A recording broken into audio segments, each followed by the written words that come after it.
Thank you very much, dear Chair, dear colleagues. After listening Sigrid Kruse about her work at the University Hospital, I will talk about the work in a municipal hospital.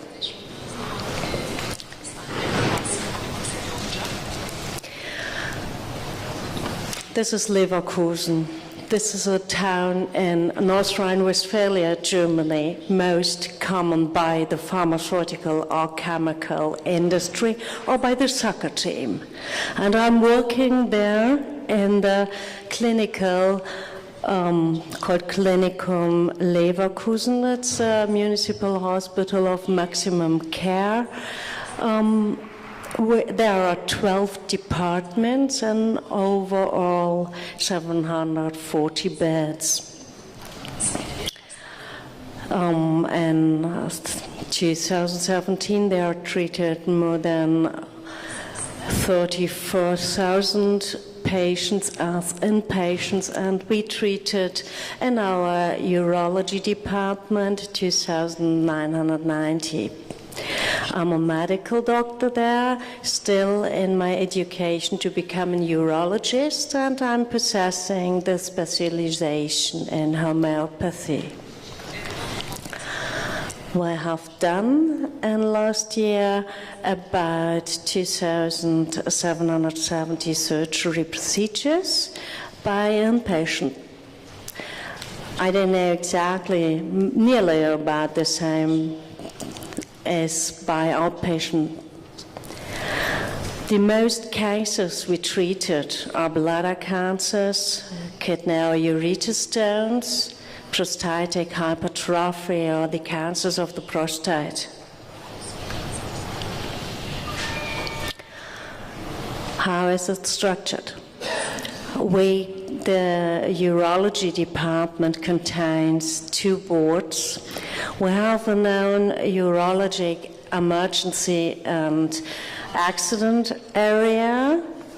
We have 3 urological theaters and quality management also for the whole hospital. And at last, our patient management. The patient management is an office. They take care for a trouble-free process. They manage every surgery procedure, the surgery timetable, and the outpatient clinics. This consists to pediatric urology, urologic cancers, all the consultation hours by my consultant or the head doctor.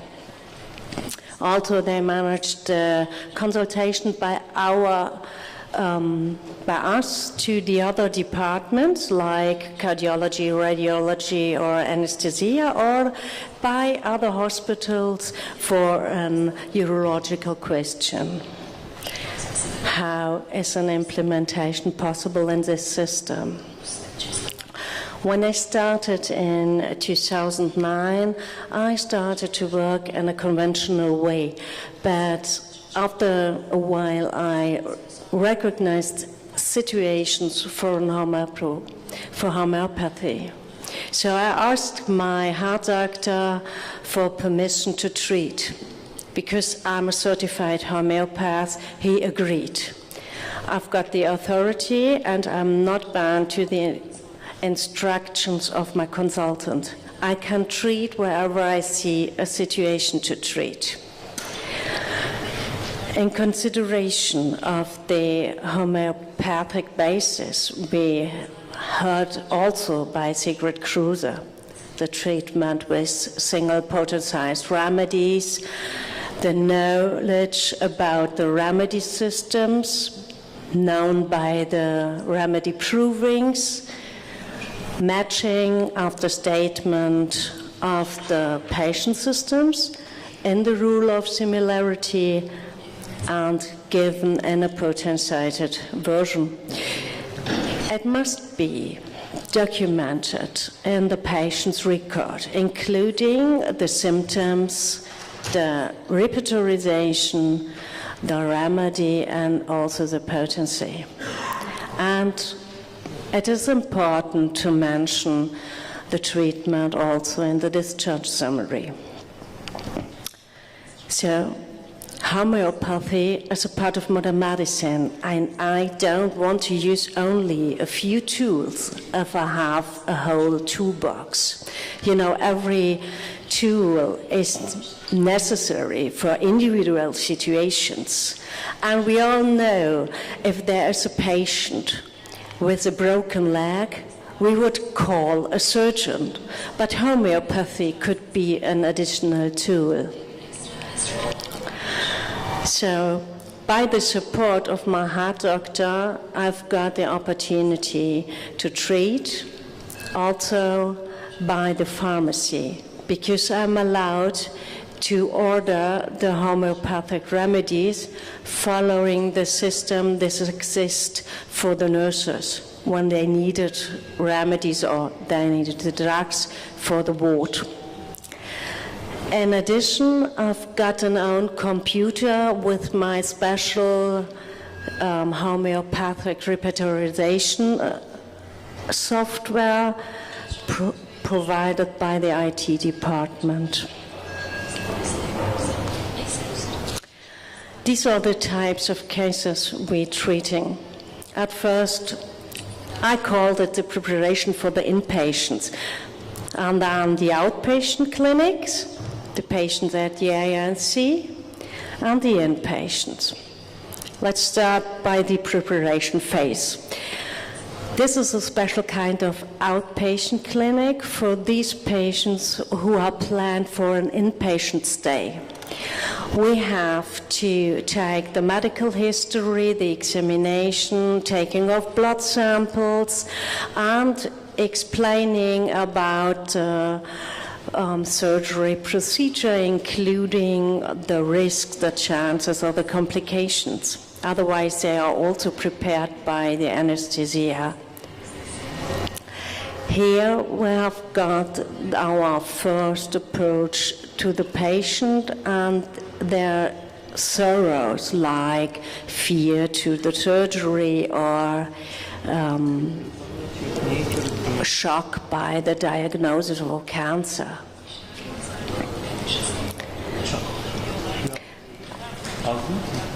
The next is the outpatient clinic. For the outpatient clinic is a consultant equivalence needed. So I am in the contact to the patients within the context of their outpatient surgeries. Oh, sorry. Then, I have an example for you. There was a woman of 42 years old. She had a ureter stone, and by their inpatient stay, she got an endourological surgery, and the stone was reposed. She came back to an outpatient clinic for the extracorporeal shockwave lithotripsy.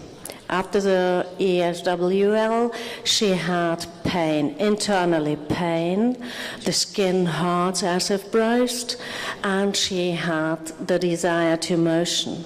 Every motion ameliorates.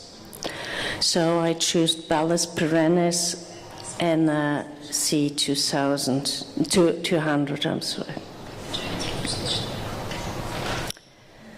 For the patients at the A&E area, at daytime we have seen them in our own A&E. During the night shifts or on weekends, we see them at the central A&E department. In consideration to the resistance of antibiotic, it would be helpful to treat with more homeopathic remedies. I have some other examples to treat for you. First, in the case of kidney stone, a 23-year-old man coming with colical pain, radiating to the back and the kidney area, and associated by vomiting. So he got a dose of otimum canum, and it got better.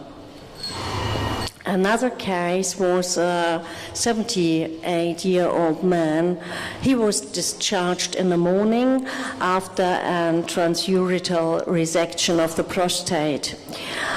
He came back at the A&E with a retention of urine. He was restless, feared, and painful, so he got aconite, so what Dr. Kruse taught. After 10 minutes, he had a completely painless urination. For the inpatients, twice a day we're doing our ward rounds, so there we have the possibilities to treat, or even in the context to the surgeries or the emergency services. The first case is a 49-year-old woman. She had also ureter stones and interstitial cystitis. After her endourological surgery, she was in the recovery room. She was crying, and normally she is a really good, educated and shy woman. I know her well from my homeopathic outpatient clinic. Then she suffered under the touch from the blanket, and she felt pain.